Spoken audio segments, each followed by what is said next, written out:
There we go, Tom. We're live. Ugh. There we go. It's cold in Budapest. Very cold. Very cold. It's about -3.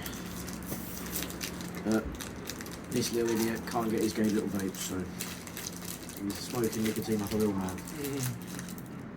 Your dad would be proud. So, we're pretty established now, aren't we? Yep, there we go. Right.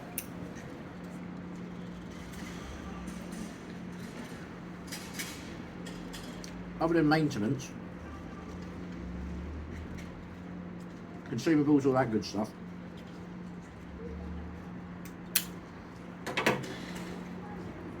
We're pretty much done. Which means in terms of overhead, it's basically under our discretion now. Yeah. Right. Not for food, but then again, like, I think. So, we're eating what, a kilogram of chicken a day. Like, obviously you got your sausage stuff. That bacon I probably wouldn't get again. It's nice, but I just, you know. Well, it's also because it doesn't really go, it's too tough. Like the fat, the rind is too hard. I'd have to cut the rind off. These protein Mars bars are lovely, by the way.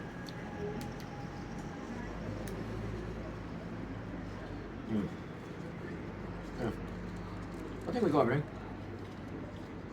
Yeah, I think I'll make a cake for the birthday. I need a pan, like a dish. I need a mixer. Can you not just buy one? There's a lot of fancy cakes here.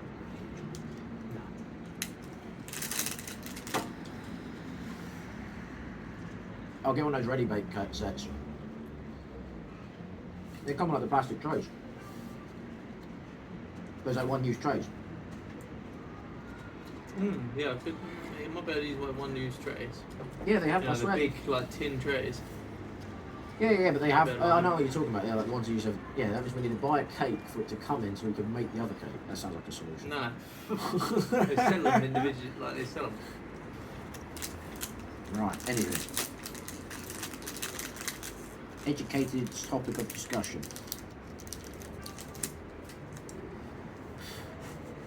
Routine is somewhat established. Probably need a bit of refining, but we'll get there. No, we do. In terms of get to the gym, but that should be our only thing out.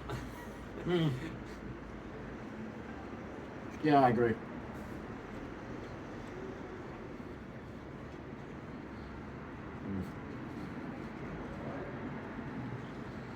Yeah. Okay. Other than that, nothing major. So Yeah. I felt a lot easier today. Well, yeah, 'cause we're just a bit more established, aren't we? My legs don't feel. Oh yeah, the sauna's beautiful, isn't it? Yeah, my legs feel fine. So it does kind of work. Yeah, I can see why those Scandinavians live so long. Yeah. Right. Have a good discussion. Let's start asking good questions. One question I got asked. Go on. I remember because I was driving home from a festival with the guys that I was working with, the guys I work on the doors with, and one of the guys asked me, he went, "Why do you keep going?"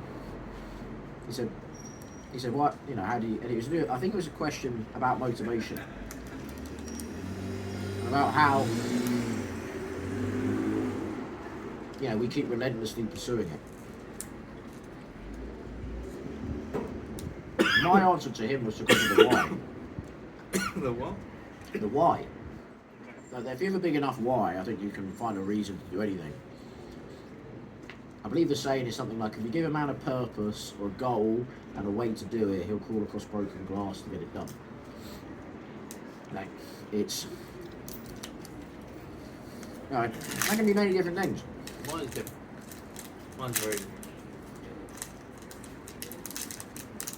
I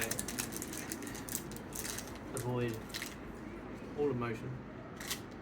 So ignore any feeling of missing out, any feeling of not having anything. Just any feeling like that. And just make it a routine. That's it. Every day. I don't burn out because I'm literally working 12 hours every day. Yeah, but it's more to, I think it's more to do with because you say routine, but it's not. It's routine helps, but it's not the reason why you do it. That's why I went from the more philosophical angle when I answered it, because I said, like, for example, me and myself, is to do with being able to look after the people I care about, because I assume responsibility for it. Yeah, but it can only get you so far. Yeah, but it's a big why though. That's the thing. It's a big one. Yeah. That's why, like, you can even have people who, you know, I don't know, alcoholics or drug users and stuff like that, who get their lives together when they have something like a child. Not good life advice, by the way, but you know, there are a few that, because they now have a reason, basically, you know, theoretically, to get out of bed in the morning, they get out of bed. Yeah. You know, because I imagine your reason why is very, very similar to my own. Yeah.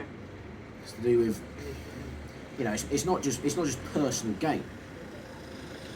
You know, it's very much to look after the ones you care about. Because the reality is, I know you and I have materialistic things that we would like, but we both know we can go without them.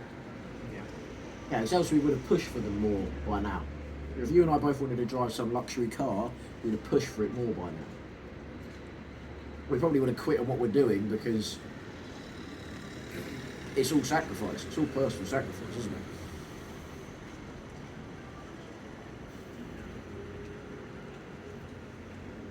Yeah, we're going to be, you know, pretty well off by this time of the year.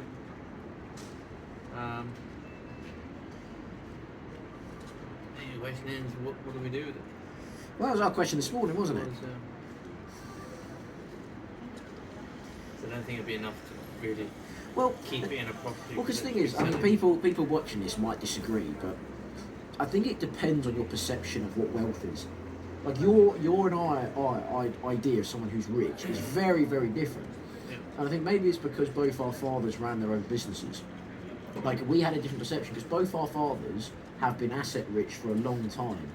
But that is not rich, is it? Like, our fathers both being worth over, you know, 7 figures doesn't actually mean a lot. Like, one of my big whys is because my father told me when he was semi-retired, he said he'd be able to afford to live, but he wouldn't be able to afford to travel. And this is a man who's worked, you know, ran his own business, got up to 12 employees at its peak, you know, and is worth over 7 figures in asset-wise. Yeah. But is in a position where he can afford, you know, he can afford his outgoings, but can't really afford to travel. So he's done all those years and can't actually enjoy his money. He can afford to live, and that genuinely really annoyed me. And that's a big reason as to why I'm keep going, you know, because it annoys me. I mean, I imagine I don't know how much your father's in the same boat, but I know your father's slightly older than mine, but it's a similar thing, isn't it? Doesn't it annoy you that there's like, so then my point being is like, you know, our fathers being millionaires doesn't mean shit. So the idea of $1 million to us means nothing, because it is so little money. Like, the reality is, if you and I had a combined net worth of $1 million cash from investments, our immediate lives wouldn't really change. Other than maybe the location. We'd probably move to Dubai or here or something like that. It would just be the location. And it's like, I mean, even if you were, I mean, I understand I'm here, but like, if you were living in an apartment like this or vice versa, I'm content with that. £2 grand a month, no. At most. Absolute most, £2 grand a month. It's way less than that in this country. I mean, in Dubai, it's pretty much the same deal. You know, it's probably maybe not as, probably slightly smaller maybe, but it's the same thing. So, you know, as I said, it's perception. Because to me, I don't think I can slow down. I don't think I can afford to slow down until I'm at least an ultra high net worth individual, which is a net worth of 13 million. And even then, I'd probably want to get to 20, because I remember being told by some very wealthy people, and it consistently across multiple wealthy people, is once you get to about 25 to 30 million, that's when there's very, very few things in the world that you can't afford to do or escape from. And escape from is very important. So obviously, if you're in Ukraine when Ukraine was kicking off, you want to be as wealthy as possible, because you know for a fact that money will better get. There's a saying that I got told in the intelligence world, and that is a Rolex will always get you on the last seat out of anywhere, on any plane. What always gets me is you get all these rich people and they pay tax somewhere. It may not be the full amount of tax or whatever, but they paid the tax somewhere. Yeah. But where the fuck do they pay that? Because if I was worth more than 20 million, even just a couple of million, I wouldn't be in one country for very long. But you got to remember that's a new thing, Tom. Though. That is a new thing. It's like us being here. Okay, we're in Budapest. We're from basically London. You know, us travelling means fuck all in returns of our families because we can talk to them every single day. If we were that way inclined, we could video call them. I mean, rich people now. Sorry? Rich people now. Well, we're richer than the rich people 30 years ago. Yeah, I mean, maybe not way monetarily, but in terms of the technology, yes. If you were rich now, which a lot of people are, Yeah. you wouldn't be sitting around in one country all the time. I'd be in Dubai. You'd be in Sweden for skiing in the winter, and summer you might be in Greece, and then holidays you might be at home. Like I was saying, like you don't fit in any category for tax. So. Do you know what? It's interesting. I know what you're saying, but imagine you. So here's another good question I remember being asked, and it's from this morning. That's why I asked it. I remember there's a guy I was in the military with, and I can't remember the name of the base. It was near a seaside town, and I was on guard. So I was literally by the gate. And my job was just smack the button and make sure the person had the mod 90. And there was one other guy who I won't mention his name, but he's a Scottish gentleman that I'm very fond of, and he asked me, "What do you do when you've got it all, Marshall?" He said, "What do you do?" He's like, "What do you mean?" He's like, "You made all the money. What do you do?" And like you mentioned about like going skiing in Sweden and all this stuff. And do you know what? I'm in the position where that doesn't happen till later. Because as I said, like I don't know how long it will take me to get to ultra high net worth status. I don't know, because I know it's going to be parabolic anyway. We're in the slow, grindy shit bit. You know, once it's going to, you know, the moment we get to 1 million, it's going to be hard. But the moment that 2 million is inevitable, and 2 million is going to be infinitely quicker. You know, let's say I started learning about finance when I was about 17. Yeah.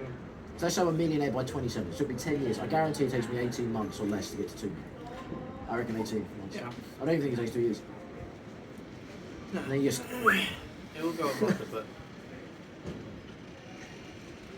I don't know. What's your idea of like a life when you're at that level? So assume you're an ultra high net worth individual, but you're not like married, not with kids, that sort of thing. As in you're still in your quote unquote bachelor days, still young. You know, below the age of 35, guaranteed. Guaranteed. I'll make sure of that. And you're an ultra high net worth individual for that age. What's your life like? how rich are you? Ultra high net worth, so at least 13 mil. 13 mil. At least 13 mil. Mixture of asset, cash, I don't know, whatever it is, you know. Well, I don't have a Mustang, I'll be doing that up. Okay. Where do you live? What country would you want to reside in? I understand you can have multiple, but which ones would you choose? I'd probably be based in Eastern Europe. Eastern Europe, yeah. I would need some, maybe not. So you kind of need something in England, don't you? But well, no, because we're always going to have an attachment to the UK because we're from there. yeah, exactly. So you're always going to have family, but it's just the difference is like, so we're booking that flight to Dubai. It's like the difference is it's just capital is not an issue anymore. So it's like if you want to go home for the holidays, Pay well, you just buy your business class Airbnb ticket. for 2 months. Yeah, you can just bounce between countries. Yeah. Me personally, I know I'm going to have a foothold in Dubai because I just don't. I think economically it's not going to be the best. I'm going to bully you to have one. Congratulations. Yeah, I'd invest in Dubai for the benefits of it. Yeah. I don't think I would enjoy living there in the city of Dubai. Many people, I would stay for a bit, travel around, you know, see it more, but it's not my kind of idea of luxury. Yeah, it's very plastic. See, like living, to me, luxury is like living in the middle of nowhere here, or just driving around.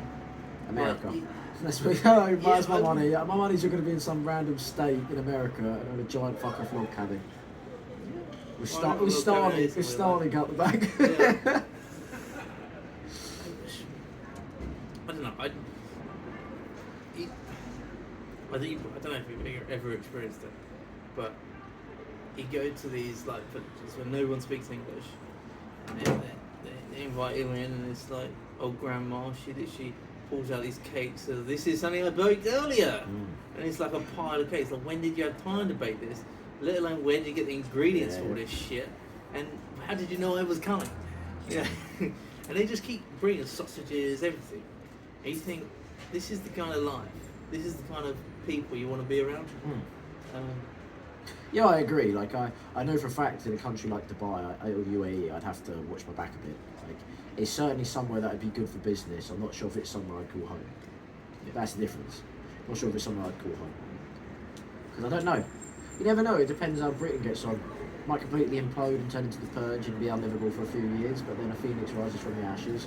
Or you never know. Nigel might get in charge and do some mad shit and fix it. Because that's the thing. Like, one of the things like you can't argue with Britain is that though it's pretty miserable in terms of weather and its people, fuck me, but it's a stable place to live.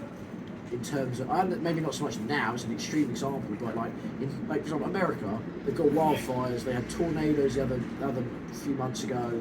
You know, there's a lot of stuff that can mess you up and make you have to factory reset. Maybe not necessarily your life if you're an ultra high net individual, but where you are in terms of your foothold. For us, things aren't nowhere's really that dangerous. You get war zones, you get civil wars, civil unrest.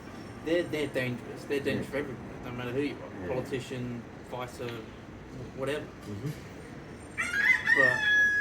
But cool with it. Yeah. Better go do it. Finish your point though. Nothing nowhere's really dangerous. If we were a young lady, then maybe it would be dangerous. We can go anywhere. Yeah. People will walk out the way. They won't walk to you. Yeah, I suppose it's the advantage of just being a competent fighting age male who actually looks after himself. Like, you know, it's about whether or not you walk through life being a victim. And I suppose that's another thing that never changes. I mean, look at the tech billionaires that we've seen recently. You know, Amazon, Jeff Bezos, even old Mark Zuckerberg. You know, they're building themselves up. Right, we better call this one up. And I can't remember what our sign out one was. So long, dear boy. Make some money.